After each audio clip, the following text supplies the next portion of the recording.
Okay guys, the TV show panel at San Diego Comic-Con was interesting to say the least. However, I'm very happy to report that we walked away with some brand new information for Season 8 of Ninjago. We got the title, the focus, and a look at what we can expect. For me, this is very exciting yet interesting, and I respect every decision made by the staff. But on the other hand, there are a few people that seem to think in a different way. First of all, I would like to show you all this short clip. We've got the first scene of Season 8.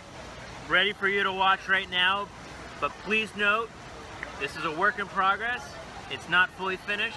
Sound effects and music are not done. Some of the animation needs a little touch-up. But we just couldn't resist to show you the opening sequence to Season 8.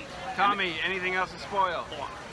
Now allow me to read you this. Hi all, thank you all for your responses to our Season 8 sneak peek, revealed at San Diego Comic-Con. Some of you have asked some questions or expressed concerns, so here's a response which will hopefully address most of them. Season 8 of Ninjago is scheduled to come out in 2018. Though it may not be evident from the opening scene revealed at Comic-Con, it is indeed the continuation of the TV series storyline. It has been specifically written with a keen eye on what longtime fans of the series have expressed desire to know more about. One of Ninjago's key strengths has always been the ability to change. We want each season to feel unique, and the show has a long history of twisting plot, structure, and taking daring chances. Several characters like Zane and Cole have had major updates during the series' long run. Usually these changes happen within the episodes. This time, however, since time has passed since the end of Hands of Time, the changes are simply there. Where it may raise questions as you first encounter it, most of these changes will be touched upon in the episodes. The most notable change you have already seen on Lloyd. The other ninja, though they may have some adjustments, will be using the original face rigs from the series, and will be voiced by the original voice cast. So rest assured that these are in fact the characters you know and love. Strengths, flaws, relationships, backstories, and all. Season 8 is quite a way away, so we will not reveal any specifics for a while. In short, the new seasons are being developed by the original creators and longtime participants, which also happen to be some of the biggest Ninjago fans in the world. One thing has changed. Wilfilm has made some changes to their production pipeline which allows for even better visuals and special effects. Though it is still early in production, we can honestly say that it'll be the best looking Ninjago you've ever seen on TV. I hope this answers some of your questions or concerns. Ninjago Season 8 Sons of Garmadon will be a good season for new viewers to join, and a great season for longtime followers to keep watching and get the answers they've been waiting for a long time. This is actually pretty solid. It explains everything in one summed up FAQ response. We now know everything, so there's no reason to be upset, right? Well, I'm not so sure about a few things, and especially I have no idea how the reflections from Season 5 will tie into this, but we'll get to that video eventually. But the reason for me sharing this clip and Twitter write-up with you is to express just how much the staff of the show cares for the fans. And the reason I bring this up is because of the major backlash these people have been receiving, and to me it's not fair. I'm not going to sugarcoat it. There was obviously a major change in between seasons, and I personally am not the biggest fan of it, but I've come to accept it, and I encourage you all to do the same. Some people in this community feel that they are simply entitled to their own perfect world. These are the type of people that will nitpick and complain about everything. Now before you say anything, yes, there are some things in the world of Ninjago that I'm not the biggest fan of. I've already mentioned how I think using designs from the movie could have been avoided, and I've already expressed my opinions on a few other things from Ninjago that I don't really care for. But here's the big difference. There are a few people out there who feel that it's acceptable to attack and insult people like Tommy Andresen or even the Hagman brothers, just because they did not get their way. To put it brief, people like this should not belong to our community. People who feel that just because they've been fans for years, they should be allowed to call the shots should not have access to this community. I've even heard a few people say that now they're giving up on Ninjago just because of this step forward, and that's not acceptable in any way. The entire staff, the writers, directors, voice actors, etc., work day and night to bring us the best that they have to offer. Don't you think it's a little disrespectful to ridicule them just because they want to try something different? When Season 8 is released, you can say it's the worst season all you want. I'm not going to block your opinion. If you want to talk about how you don't like the new designs, great, feel free to complain about that all you want. But as soon as you bite the hand that feeds you, that's when I feel you've crossed the line. Simply show some support for the franchise that you apparently love. And if you are really done with Ninjago, awesome. Because really, nobody needs you around here whining to the higher ups just because you didn't get your way. I'm sorry if this turned into a little bit of a rant, but you know, I'm tired of seeing this in the community. I personally have a good feeling about Season 8, but as I've said, some people just can't let go of their quote-unquote self-entitlement. So thank you guys so very much for watching. If you enjoyed this video, feel free to give it a thumbs up rating, and be sure to hit that subscribe button, guys. It really means a lot to me. Don't forget to leave a comment saying what you think of the matter down below, or if you just had a general comment, that's fine too. Also, don't forget to leave your video suggestions down below as well for a chance to have your idea featured as an actual video sometime later on. Thank you guys so very much for watching. My name is TannerFishies, and with that, I bid you farewell.